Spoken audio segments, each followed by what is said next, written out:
Misalnya orang rampokan atau orang tua, anaknya semua sudah meninggal, dia nggak bisa mampu lagi bekerja, apa boleh buat? Maka dari situlah dia minta. Itu akhir sekali. Tapi nggak boleh dia dilakukan di awal-awal. Berarti kan kita lihat ayat Al-Quran, hadis Nabi SAW, perkataan para sahabat, perkataan para tabi'in, semuanya motivasi untuk bekerja. Ayo punya harta silakan. Ayo kejar jabatan-jabatan itu. Tapi ingat konsepnya, yang halal dalam agama. Selalulah berlindung kepada Allah dari kefakiran, miskin. Minta kepada Allah jangan hasil korupsi dipakai haji. Pendapatannya haram tapi dipakai kepada yang halal. Ini dosa dua-duanya. Hajinya pun tidak diterima. Bismillahirrahmanirrahim. Hadis ini sebelum panjang lebar kita jelaskan saudara-saudaraku seiman. Nabi SAW seringkali dalam penyampaian beliau menyampaikan contoh-contoh dan perumpamaan agar lebih mudah untuk difahami. Salah satunya adalah hadis yang baru saja kita bacakan. Nabi SAW bisa saja langsung menyampaikan orang yang tamak terhadap harta dan juga jabatan, maka dia akan merusak agamanya. Tapi hal seperti ini tanda kutip, seperti kurang menggigit. Maka Nabi SAW menjelaskan, tidaklah dua serigala yang lapar. Kalau serigala lapar itu liar sekali. Dia akan menerkam mangsanya, gitu kan, mencabit-cabit dagingnya dan seterusnya.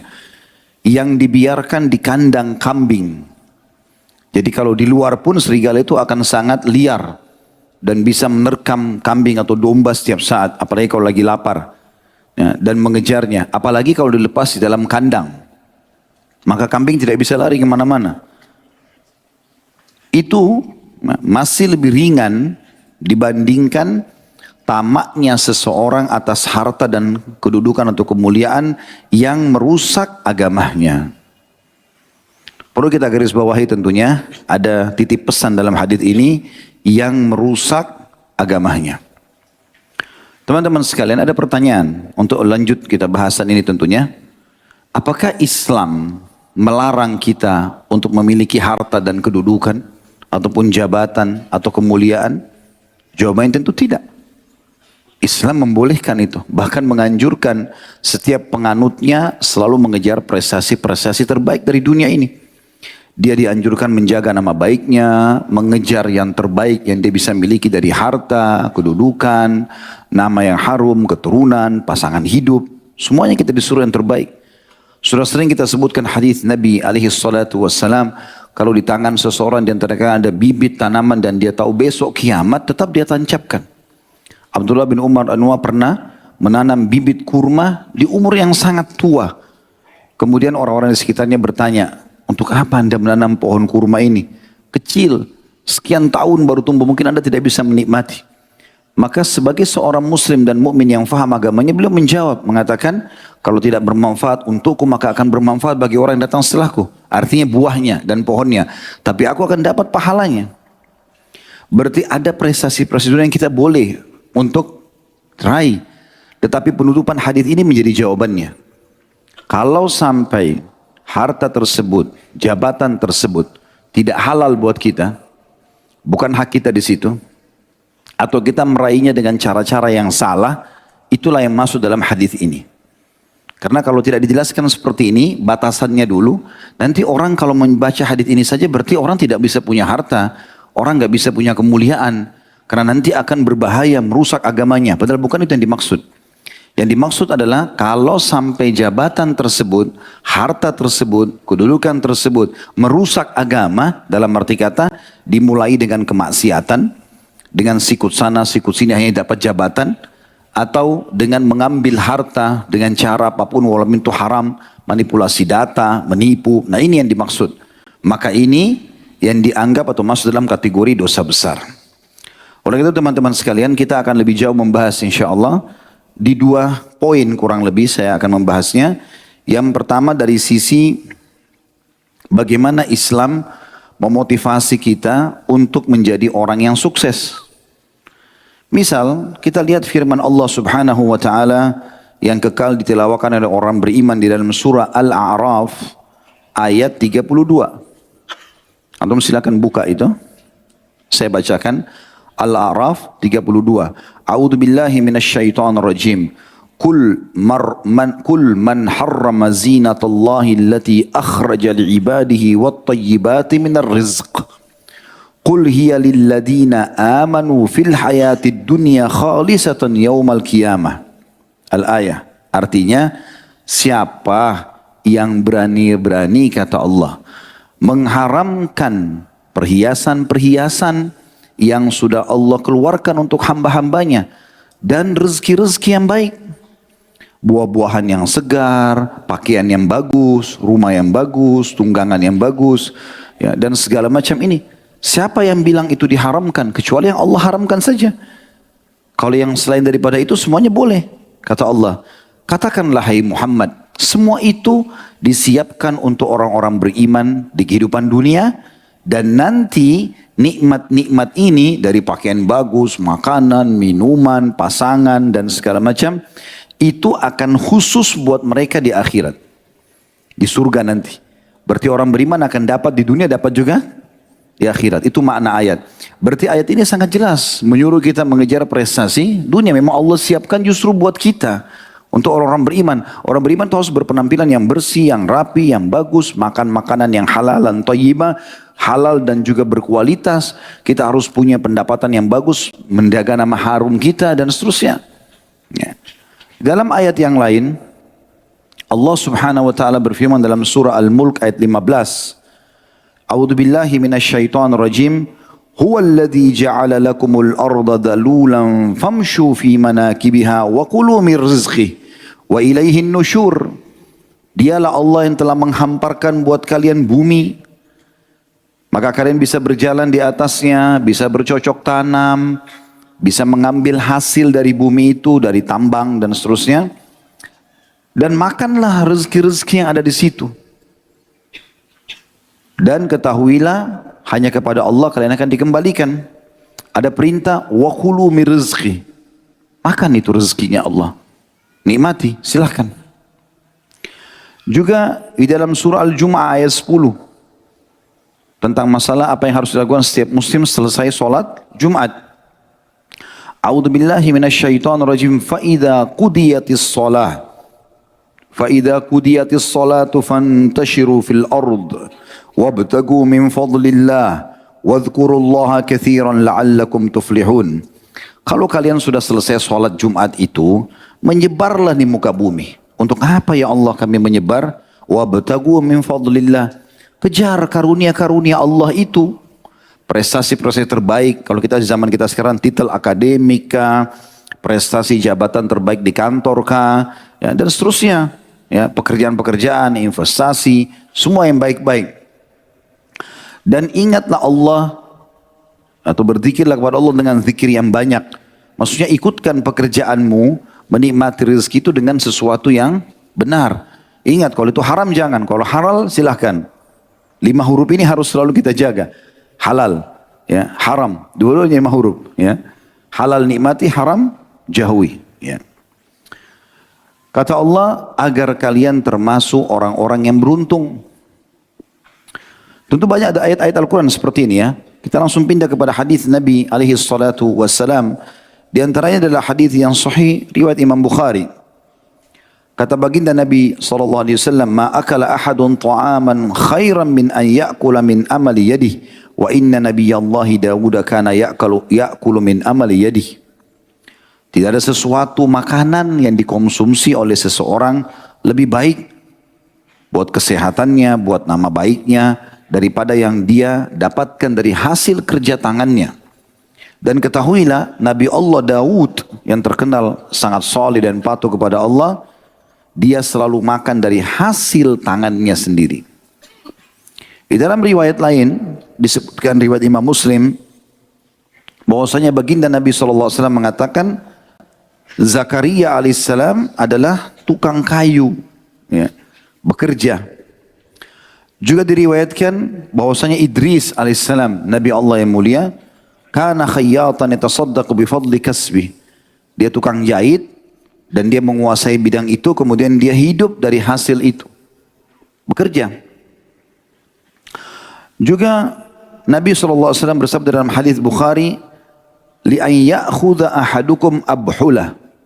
Ketahuilah seseorang di antara kalian mengambil potongan-potongan talinya, thumma ya'til jabal, kemudian dia datang atau dia naik menukik ke atas sebuah gunung, thumma ya'ti bihizmatin min hatab fayabi'uha, lalu dia mengumpulkan kayu-kayu bakar diikat dengan tali-tali itu, lalu dia pikul di pundaknya, lalu dia jual, fayastagni bithamaniha, kemudian dia bisa memuliakan dirinya, memenuhi kebutuhannya dari nilai penjualan itu, khairun lahu min an yas'alan nas, itu lebih baik daripada dia ngemis-ngemis sama orang, a'tuhu au mana'u, baik dia diberikan atau dia ditolak.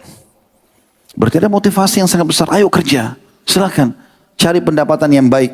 Sampai Nabi SAW menggambarkan, kita disuruh ambil potongan-potongan tali, pergi ke gunung, cari kayu-kayu ranting kering, jual di pasar, lebih mulia. Begitu juga Umar bin Khattab radhiyallahu anhu memotivasi umat ini agar menjadi orang yang bergerak, orang yang tidak boleh vakum, malas, ya. Harus berprestasi. Dikatakan, kata beliau radhiyallahu anhu, ta'allamul mihna, kuasailah keterampilan-keterampilan itu, bekerja. Keterampilan ini, keterampilan itu, kuasai apa yang kalian cenderung dengan itu, selama bukan haram. Fa innahu yushiku an yahtaja ahadukum ila mihnatihi, karena bisa saja satu waktu dia butuh dengan keterampilannya itu. Abu Darda radhiyallahu anhu sering kali memasak di rumahnya, ya, sampai kedua matanya mengeluarkan air mata, lalu makanan itu dijual selain ada yang disedekahkan. Dan Aisyah menceritakan radhiyallahu anha tentang ayahnya Abu Bakar radhiyallahu anhu, karena Abu Bakar atjaru Quraisyin hatta dakhala fil imarah.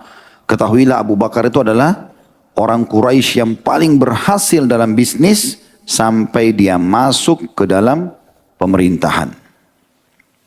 Seorang salafus saleh bernama Qais ibn Asim. Qais ibn Asim ini waktu mau meninggal, dia termasuk ulama, ya, berilmu, punya harta banyak, melimpah. Allah berikan kelebihan fisik. Waktu dia mau meninggal, dia bilang sama anak-anaknya begini, alaikum bil mal wastina'ah.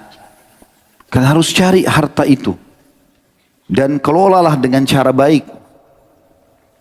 Fa innahu mambahatul karim, karena dia sumber yang bagus. Wa yustagna bihi anil laim, dan menjauhkan seseorang dari keterhinaan. Wa iyyakum wal mas'alah, dan jangan pernah kalian mengemis. Fa innaha akhiru kasbar rajul, karena dia hanya boleh kalau sudah tidak ada jalan lain. Misalnya orang kerampokan, ya, atau orang tua, anaknya semua sudah meninggal, dia nggak bisa mampu lagi bekerja, apa boleh buat? Maka dari situlah dia minta. Itu akhir sekali. Tapi nggak boleh dia dilakukan di awal-awal. Berarti kan kita lihat ayat Al-Quran, hadis Nabi SAW, perkataan para sahabat, perkataan para tabi'in, semuanya motivasi untuk bekerja. Ayo punya harta silakan. Ayo kejar jabatan-jabatan itu. Tapi ingat konsepnya, yang halal dalam agama. Jangan sampai itu merusak agama, maksudnya jangan sampai kalian, ya, melakukan perbuatan-perbuatan yang membuat pendapatan itu atau jabatan itu menjauhkan dari agama. Juga Sa'id bin Musayyib rahimahullah, salah satu ulama tabi'in yang masyhur sekali dengan kesolehannya, mengatakan, la khaira fi man la yatlubul mal. Enggak bisa dihitung seseorang itu baik kalau dia tidak bekerja mencari harta. Yaqdi bihi dainah, dengan harta itu dia bisa bayar utang-utangnya. Wa yasunu bihi irdhah, dan dia juga menjaga kehormatannya. Wa yaqdi bihi dhimamah, dan dia penuhi kebutuhan-kebutuhannya. Wa immata, kalaupun dia mati dalam kondisi dia kaya, taraka mirathan lima ba'dah, dia bisa tinggalkan sebagai warisan kepada orang yang datang setelahnya. Semua ini berarti motivasi kan? Ayo bekerja, ayo cari pendapatan. Berarti kita disuruh kerja di dunia ini. Dalil-dalil syar'inya begitu. Makanya tadi dalam memahami dalil yang tulis oleh Syekh Muhammad bin Habib rahimahullah, bukan berarti orang tidak boleh punya pendapatan, tidak boleh punya jabatan, tapi harus yang benar. Jangan sampai merusak agama. Nanti insya Allah kita coba memberikan beberapa contoh dalam masalah itu. Kemudian juga Dahhak ibn Muzahim rahimahullah berkata, syaraful mu'min, Orang mukmin itu terkenal sekali kemuliaannya. Salatun fi jawfil lail, karena salatnya di setengah malam atau di pertiga malam. Wa izzuhu, dan kemuliaannya juga terlihat istighna'uhu anin nas, karena dia tidak pernah bergantung pada manusia. Dia berusaha selalu untuk bisa bekerja. Umar bin Khattab juga berkata, maksabatun fi di'anah khairum min su'alin nas. Engkau punya pendapatan dalam kondisi susah payah, kerja keras, angkat batu, apalah mungkin bagi orang itu adalah kerja keras, lebih baik kata Umar daripada engkau mengemis-ngemis pada orang.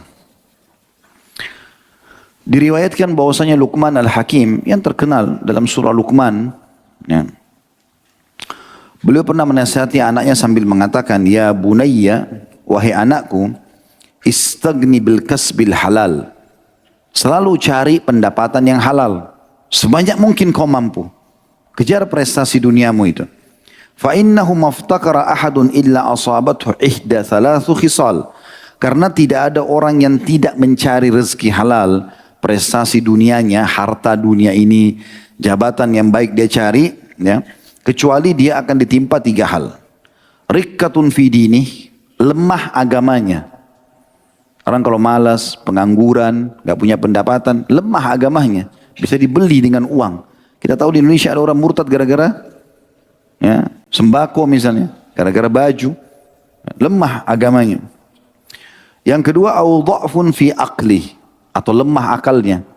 Orang kalau biasa bekerja, bergerak, maka dia cari pendapatan, ya, dia harus berpikir detail apa lagi nih, kesempatan apa lagi, selama halal dia lakukan, maka otaknya selalu berpikir, bergerak. Beda dengan orang yang vakum, duduk di pinggir got, tidak mau bergerak, sibuk dengan caturnya, sibuk dengan, ya, tiap hari itu saja, 20 tahun begitu terus, ya. Begitu terus, setiap hari habis mandi keluar, minta sana, minta sini. Ada anak-anak kadang-kadang masih muda, minta-minta, mengemis. Ini membuka pintu kemiskinan pada mereka gitu kan. Maka akalnya jadi lemah. Kita kalau ajak ngomong tentang proyek ini, oh saya nggak ngerti. Pasti nggak ngerti, karena hadapannya selalu go terus. Gitu. Iya, ini bukan penghinaan ya, tapi motivasi. Kenapa harus ada vakum? Tidak boleh vakum umat Islam, bergerak. Bekerja mulia walaupun berat gitu loh. Ya. Lalu dikatakan awwahaun fi muru'ati, atau kehormatannya tercoreng. Biar dia tampan, biar dia cantik, begitu orang tahu nggak ada sekolahnya, ya, atau misalnya nggak ada pekerjaannya, orang langsung jatuh di matanya manusia. Ya. Tapi begitu dia belum datang, siapa ini? Oh ini dia S2, oh ini S3. Mungkin kalau ada S4 dia S4 gitu kan. Siapa si fulan? Oh dia punya usaha ini, dia punya usaha itu. Belum ketemu orang sudah merasa, oh ini orang ada kedudukan gitu kan. Maka itu contoh, ini dikatakan waha fi muru'ah. Jadi kehormatannya itu ada. Wa a'zam min hadha. Dan yang paling lebih bahaya daripada itu semua adalah istighfafun nasu bihi. Manusia akan anggap remeh dia. Padahal kita semua punya potensi sama kan. Sama-sama punya waktu 24 jam, sama-sama punya 2 mata, sama-sama punya 2 tangan, kita punya potensi yang sama. Kecuali ada orang cacat itu berbeda. Tapi kita bicara normalnya, umumnya manusia normal, gitu kan? Sebagian orang yang diuji oleh Allah Subhanahu Wa Taala. Berarti semuanya kita bisa mendapatkan prestasi sebagaimana orang lain dapat prestasi. Selalu kita bisa motivasi diri kita mengatakan kenapa dia bisa, kenapa saya enggak bisa. Ini namanya ghibthah dalam agama. Pernah kita jelaskan. Hasad, iri, ya, dibagi 2 oleh ulama. Ada hasad yang memang murni dosa, yaitu orang iri melihat prestasi didapatkan oleh seseorang atau kelebihan, lalu dia berharap hilang dari dia. Ini haram hukumnya. Kata Nabi SAW, hati-hati kalian dengan hasad seperti ini, karena dia bisa membakar pahala sebagaimana api membakar kayu bakar. Tapi ada ghibthah. Ghibthah itu, kita lihat ada kelebihan prestasi pada orang, dia kaya raya, dia berilmu, dia apa saja, lalu kita berharap Allah berikan kepada kita yang sama atau lebih, tanpa mengharapkan hilang dari orang yang tersebut. Namanya ghibtah. Yang kata Nabi SAW tidak boleh hasad kecuali pada dua. Seseorang yang Allah berikan di Al-Quran, ilmu agama, maka dia sibuk membacanya, mengajarkan dan seterusnya siang dan malam. Dan kedua adalah orang yang Allah berikan harta dan dia sibuk menginfakkan siang dan malam. Maka kita boleh ghibtah. Kita minta, ya Allah berikan saya kekayaan sebagaimana Engkau berikan kepada dia. Berikan saya ilmu sebagaimana Engkau berikan kepada dia. Maka itu boleh. Tanpa berharap nikmat itu hilang dari orang tersebut. Nabi SAW, itu tadi wasiat Luqman yang mulia ya. Harusnya kita jadikan sebagai pegangan. Hai anakku, ketahuilah selalulah mencari ya, pendapatan yang halal. Karena tidak ada orang yang meninggalkannya kecuali tertimpa satu dari tiga penghinaan. Yang pertama lemahnya agamanya. Yang kedua lemahnya akalnya. Yang ketiga tercoreng kehormatannya. Dan Nabi SAW di dalam riwayat Imam Ahmad dan disahihkan oleh beliau, ya, dikatakan atau Nabi SAW bersabda, ta'awwadhu billahi minal faqri wal qillati wal dhillah. Selalulah berlindung kepada Allah dari kefakiran, miskin. Minta kepada Allah jangan fakir, jangan miskin. Wal qillah, kekurangan. Wal dhillah, dan kehinaan. Maknanya apa? Berarti ayo mulia, ayo bekerja. Ayo kejar prestasi terbaikmu di dunia. Gitu kan? Seperti itulah. Tapi yang penting konsepnya sekali lagi halal, hak antum. Jangan ambil haknya orang lain. Ya. Seperti banyak terjadi yang saya bilang tadi, contoh-contohnya, ada orang bekerja di satu perusahaan misalnya. Dia begitu bekerja, dia keliru. Sebenarnya statusnya sebagai pegawai, tapi dia keliru. Dia menganggap dirinya sebagai pemilik. Sehingga dia mengambil apa saja dari perusahaan. Ini jadi pencuri. Haram, gitu kan? Dia gunakan kepintaran kecerdasannya dalam mengambil harta orang lain. Atau dia menipu. Ya, mengambil uang, mengambil produk-produk dan segala macam. Ini nggak boleh. Ada orang menjabat misalnya di jabatan pemerintahan, lalu dia tunggangi jabatannya untuk mengambil hal pendapatan haram. Ini semua tidak boleh, gitu kan? Ini haram hukumnya. Tapi dia bisa tunggangi jabatannya untuk mendapatkan prestasi-prestasi yang terbaik, gitu kan? Di Indonesia ini Masya Allah ada sebenarnya, tapi tidak nampak orang-orang itu. Karena memang saya pernah ketemu dengan beberapa pejabat kita sendiri. Boleh minta kepada saya, bisa Ustaz, saya mau bicara 4 mata di ruangan, di rumah dinas. Baik, saya bilang silakan. Ngobrol, ternyata dengan sedih beliau menyampaikan gitu, saya Ustaz punya gaji sekian, sebagai kedudukan seperti ini. Saya tidak ada pendapatan kecuali ini. Keluarga saya membutuhkan pendapatan yang lebih besar. Sering kali orang menawarkan saya, minta pekerjaan ini, minta pekerjaan itu, lalu saya akan diberikan sesuatu. Apakah itu halal atau tidak? Saya bilang, Bapak kalau memang menjabat, memang sudah memilih menjabat di pemerintahan, ya harus menjalankan sesuai dengan itu. Anda mau berbeda ya jadi pedagang, bebas mengelola harta gitu kan. Kalau jadi pemerintah sudah ditentukan gajinya, ditentukan pekerjaan, tidak boleh Anda dapat pendapatan yang lain. Gitu kan. Apalagi memuluskan pekerjaan orang hanya untuk mendapatkan keuntungan dari situ. Nanti bisa jadi pendapatan haram itu. Gitu kan. Contoh saja. Juga Nabi SAW dalam riwayat An-Nasai dan Abu Daud bersabda, Allahumma, beliau baca doa ya, beliau mengatakan, Allahumma inni a'udzubika minal ju' fa innahu bi'sad daji'. Ya Allah, aku berlindung kepadamu agar jangan aku tertimpa kelaparan, karena dia seburuk-buruk keadaan. Dan dalam riwayat lain Nabi SAW bersabda, Allahumma inni a'udzubika minal ajzi wal kasal.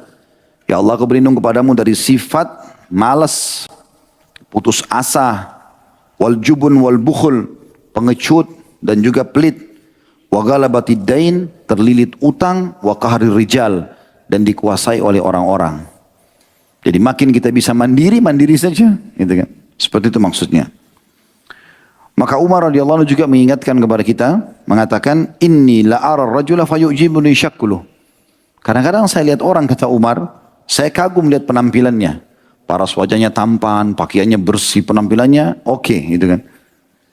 Fa'idha sa'altu anhu faqil, waktu saya tanya apa pekerjaannya, lalu dikatakan la amalalah, tidak ada pekerjaannya orang ini, pengangguran. Sakata min aini, maka otomatis dia jatuh di mataku, kata Umar. Syekh Umar tidak mau lagi nilai orang ini. Artinya memang betul-betul kita tahu dalam Islam kita dimotivasi untuk justru mendapatkan prestasi-prestasi dunia, gitu ya. Tapi ingat dengan jalan yang benar. Kita harus rapi, harus bersih, harus pintar, harus kaya. Itu semua kita jadikan prestasi kita. Karena banyak sekali hal yang bisa kita dapatkan dengan harta kita. Pernah saya kasih contoh, masjid ini misalnya. Saya sholat, saya sholat di masjid, saya dapat pahala. Kalau saya berjamaah sama imam, imam dapat pahala, saya dapat pahala, tapi imam dapat pahala saya. Tadi misalnya imam dapat pahala kita semua karena mengimami kita misalnya. Kita pun masing-masing dapat pahala kita. Muadzin dapat pahala semuanya karena dia memanggil, gitu kan. Tapi ada orang tidak hadir di masjid ini dapat pahala kita semua. Yaitu orang yang menyumbang dengan hartanya bangun masjid ini. Dia hidup, dia sudah mati, tapi dia dapat pahalanya. Kan gitu. Itu berarti sesuatu yang sangat luar biasa. Makanya Nabi SAW bersabda, pada saat melihat Sa'ad bin Abi Waqqas, orang kaya, dan suka berinfak, dan beberapa sahabat Nabi yang lain, kata beliau, ni'ma malus salih biyadi abdis salih. Harta yang saleh itu paling baik di tangannya orang saleh. Dia sudah saleh, dia kaya. Maka pasti dia akan gunakan dalam ketaatan. Seperti itulah. Jadi, prestasi dunia boleh dikejar, tapi dengan cara yang benar. Karena hadis tadi yang digambarkan oleh Nabi SAW adalah orang yang mengejar harta dan jabatan, tapi sampai merusak agamanya. Sisi yang lain teman-teman sekalian, tadi saya bilang saya mau bahas dari dua sisi. Satu sisi adalah bagaimana Islam memotivasi kita untuk menjadi orang yang berprestasi, mengejar harta dan kemuliaan ini. Sisi yang lain, kita tidak boleh menjadikannya sebagai target utama. Karena ini yang biasa membuat ketergelinciran. Ya, penyimpangan di sini. Jadi kita harus tahu, kita akan lalui semua ini. Nggak ada yang kita bawa. Dan ini bukan punya kita. Maka kita harus selalu mengetahui akan ada hisabnya. Karena dalam sebuah hadis yang sahih dikatakan, kata Nabi SAW tidak akan beranjak kaki seorang hamba pada hari kiamat kecuali ditanya 4, salah satunya hartanya dari mana dia dapatkan, kemana dia keluarkan. Ya. Dan para ulama mengatakan yang paling baik manusia adalah pendapatannya halal, dikeluarkan pada yang halal. Yang kedua, ini buruk. Pendapatannya halal, tapi dikeluarkan pada yang haram. Gajinya sudah halal, uang warisan halal, tapi dipakai berzina, pakai khamr, judi dan seterusnya. Yang ketiga, buruk juga. Ya. Tapi dia berdosa dari dua sisi. Kalau yang tadi yang kedua ini dosanya hanya pada saat dia keluarkan pada haram. Pendapatan halalnya tidak. Tapi yang ketiga ini dosa dua-duanya. Karena pendapatannya haram dikeluarkan pada yang halal. Hasil korupsi dipakai haji. Pendapatannya haram tapi dipakai kepada yang halal. Ini dosa dua-duanya. Hajinya pun tidak diterima. Gitu kan? Sudah pernah kita jelaskan itu. Hadis Nabi SAW yang dihasankan oleh para ulama hadis. Kalau seseorang itu pergi haji dengan pendapatan halal, mulai pada saat dia injakkan kakinya di sebuah lembah, lalu dia mengatakan labbaika wa sa'daik, aku menjawab panggilanmu dan kemuliaan untukmu ya Allah, maka malaikat akan menyeru, ya. Dia di labbaika wa sa'daik, dijawablah panggilanmu itu karena makananmu halal, bekalmu halal, tungganganmu halal, hajimu mabrur. Sementara kalau orang pendapatan haram dia pergi haji, gitu kan? Dari hasil riba, dari korupsi, dari manipulasi, dari apa saja misalnya. Kemudian dia pergi haji, maka kalau dia injakkan kakinya di lembah, kata Nabi SAW, lalu mulai dia mengatakan, labbaika wa sa'daik, labbaik Allahumma labbaik. Ya Allah, ya saya menjawab panggilanmu dengan santun, maka malaikat menjawab, la labbaika wa la sa'daik. Enggak ada jawaban panggilan hajimu, tidak ada kebahagiaan untukmu. Karena makananmu haram, tungganganmu haram, pakaianmu haram. Gitu kan? Dan hajimu tidak akan diterima. Itu hadis. Ya, Nabi SAW. Yang keempat lebih buruk lagi. Ya. Jadi yang pertama yang paling bagus, pendapatannya halal, dikeluarkan pada yang halal. Ini yang kata Nabi SAW, ni'ma malus salih biyadi abdis salih. Sebaik-baik harta yang baik, yang salih di tangannya orang salih. Yang kedua, dosa di satu sisi. Pendapatannya halal, kerjanya udah bagus, tapi dikeluarkan pada yang haram. Berzina, mabuk, judi. Maka dia dosa di pengeluarannya. Yang ketiga, dosa di dua sisi. Pendapatannya haram dari uang korupsi tapi dipakai kepada kebaikan. Misalnya haji dan seterusnya tadi. Yang keempat yang paling buruk. Sudah pendapatannya haram dikeluarkan pada yang haram. Hasil korupsi dipakai zina. Hasil korupsi dipakai mabuk, pakai judi. Ini makin dalam neraka. Wa naudzubillah. Nah seorang mukmin di poin kedua ini harus menjadikan dunia atau apa yang dia kejar dari harta, dari jabatan itu semua untuk kehidupan akhirat. Bukan di sini. Sehingga apapun yang dia lakukan, dia selalu mencari sumber yang halal, ya, dan ditanam sebagai investasi untuk akhirat. Itu yang benar. Ya, seperti itu kita lakukan. Antum punya jabatan, seorang pengacara misalnya. Bagaimana prestasi nama baiknya sebagai pengacara dia gunakan untuk mengejar pahala di akhirat. Membela orang-orang yang terzalimi gitu kan. Dia tidak akan menerima sogokan, dia tidak akan bela orang yang zalim dan seterusnya. Gitu ya. Begitu semuanya. Semua jabatan-jabatan ini ditunggangi demi untuk mendapatkan hasil panen nanti di akhirat. Karena banyak alasannya, dalil-dalilnya. Di antaranya Allah SWT menggambarkan tentang dunia ini dalam surah Al-Hadid. Surah nomor 57 ayat 20. Ya. Bunyinya a'udzubillahi minasyaitonirrajim. Al-Hadid. Surah nomor 57 ayat 20. I'lamu annamal hayatud dunya la'ibun wa lahun wa zinatun wa tafakhurun bainakum wa takathur. Wa tafakhurun bainakum wa takathurun fil amwali wal awlad. كمثل غيث أعجب الكفار نباته ثم يهيج فتراه مصفرا ثم يكون حطاما وفي الآخرة عذاب شديد ومغفرة من الله ورضوان وما الحياة الدنيا إلا متاع الغرور. Ketahuilah bahwa sungguhnya kehidupan dunia ini hanyalah permainan dan suatu yang melalaikan. Maksudnya seperti orang lagi bermain pasti akan ada berhentinya, ya. Perhiasan dan berbangga-banggahan antara kamu serta berbangga-bangga tentang banyaknya harta dan anak. Seperti hujan yang tanam-tanamannya mengagumkan para petani. Kemudian tanaman itu menjadi kering dan kamu lihat warnanya kuning. Kemudian menjadi hancur. Yang tadinya tanaman-tanaman itu berbuah indah. Begitu dia beberapa hari tinggal akan kering dan akhirnya hancur. Dan di akhirat nanti akan ada azab yang keras bagi orang-orang yang membangkang, mencari yang haram. Dan juga ada ampunan dari Allah serta keridhaannya bagi orang-orang yang patuh. Dan kehidupan dunia ini tidak lain hanyalah kesenangan yang menipu. Kesenangan yang menipu.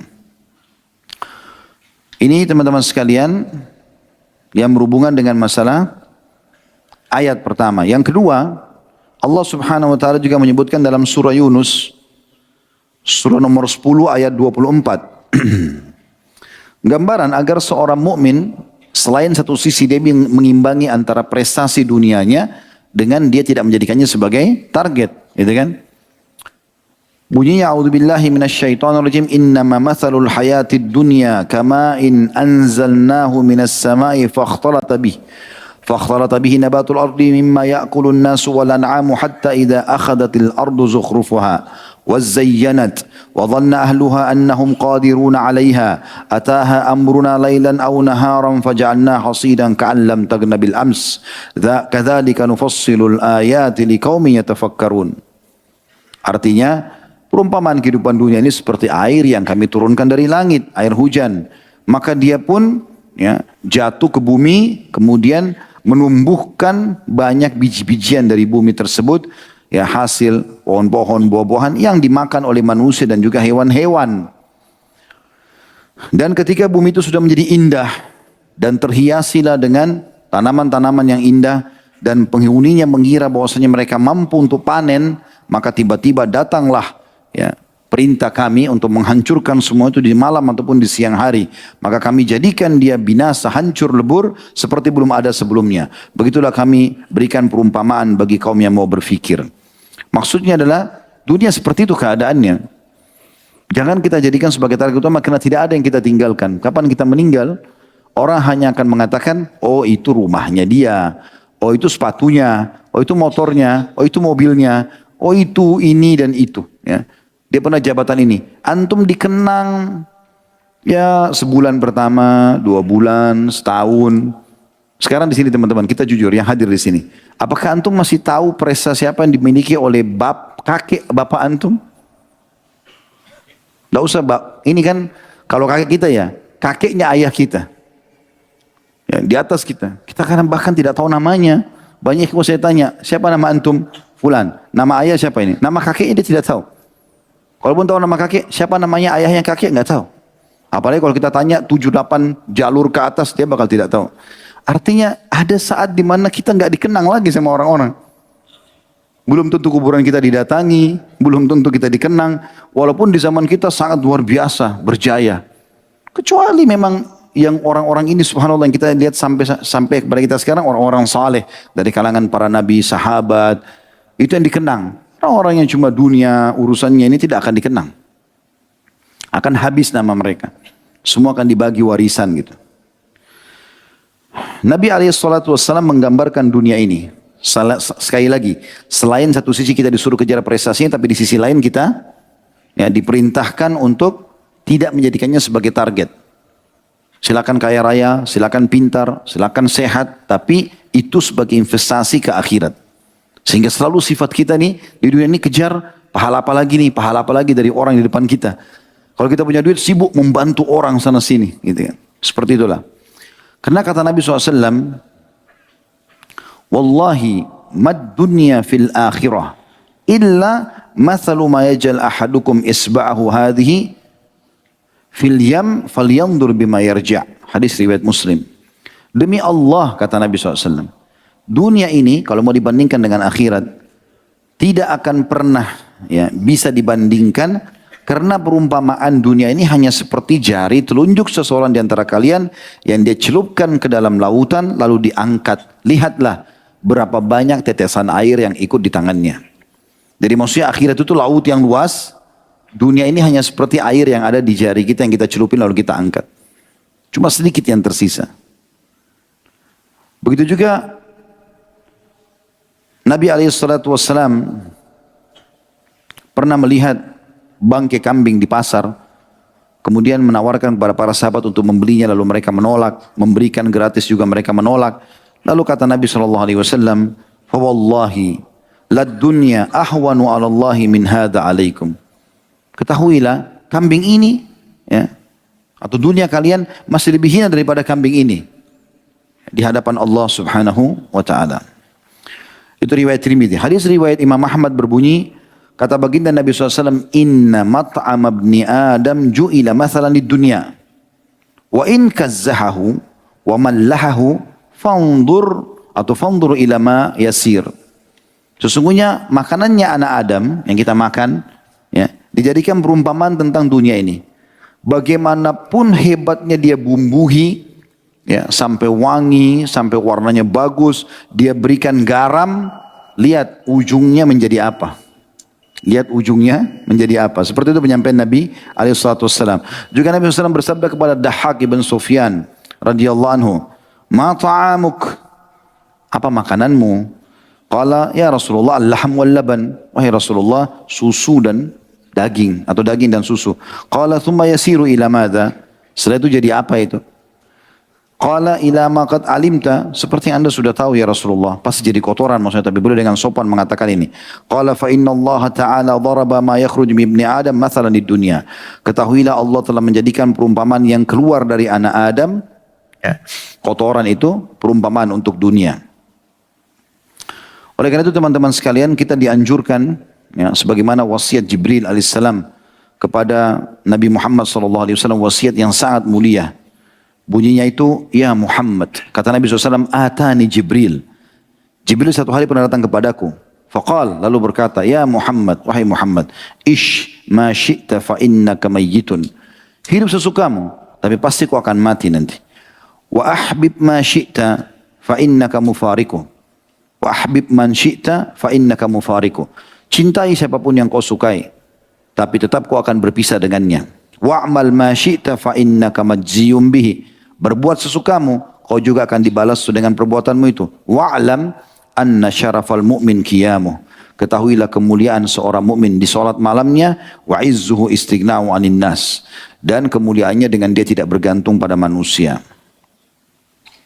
Di dalam riwayat yang lain, dalam kita mencari pendapatan prestasi dunia, ini kaidah yang disampaikan oleh Nabi SAW dalam hadis riwayat Ibnu Majah dengan sanad hasan. Kata beliau, "Man ardan nasa bisakhatillahi wakkalahu Allahu ilan nas." Siapa yang membuat manusia ridho, haram nih, tapi nggak apa-apa deh. Ya, karena pejabat ini yang minta, karena orang ini yang minta misalnya. Siapa yang membuat manusia ridho, tapi itu mengundang murkahnya Allah, maka Allah akan menggantungkan dia pada manusia itu. Wa man askhatan nas biridallah, siapa yang sebaliknya membuat orang jengkel dan marah karena mencari ridhonya Allah, Allah haramkan tetap dia tidak mau jalankan walaupun orang-orang itu minta, kafahullahu mu'aunatan nas. maka Allah akan cukupkan dia dari ketergantungan dengan manusia. Juga teman-teman sekalian disebutkan di dalam riwayat yang lain, dan ini kaidah penting ya, supaya kita selalu ridho dengan apa yang Allah SWT berikan.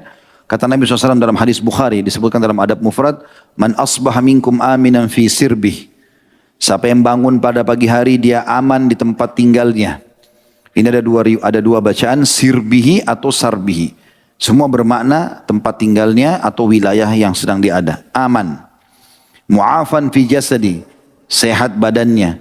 Indahu qutu yaumi. Dia sudah bisa dapat makanan dia hari itu. Faka'anna mahizat lahu dunia. Seakan-akan dunia sudah berkumpul semua padanya. Kita tutup teman-teman sekalian dengan wasiat mulia dari Hasan Basri rahimahullah. Beliau mengatakan, aku tahu rezekiku tidak akan diambil oleh orang lain.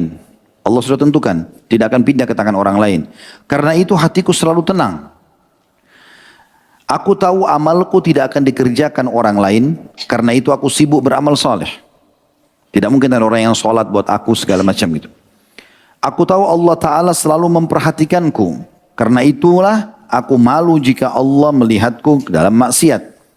Aku tahu kematian sudah menungguku. Karena itulah aku selalu menambah bekal untuk hari pertemuanku dengan Allah. Beliau berprestasi dunia, seorang ulama, orang yang mampu. Tapi beliau juga membahasakan ini agar memberikan gambaran kepada kita bagaimana menetralkan atau mengatur ya kestabilan dalam mengatur prestasi dunia dan juga kita tidak menjadikannya sebagai target. Dan beliau juga mengatakan jauhi dunia ini. Sesuatu yang haram jangan disentuh. Karena ia seperti ular yang mulus pada sentuhan tangan, tapi racunnya bisa membunuh. Allahu Akbar. Alhamdulillah, semoga channel Masih Lurus bersama Ustadz Khalid Basalamah kali ini bisa membawa manfaat, menambah ilmu, serta ketakwaan kita kepada Allah. Wassalamualaikum warahmatullahi wabarakatuh.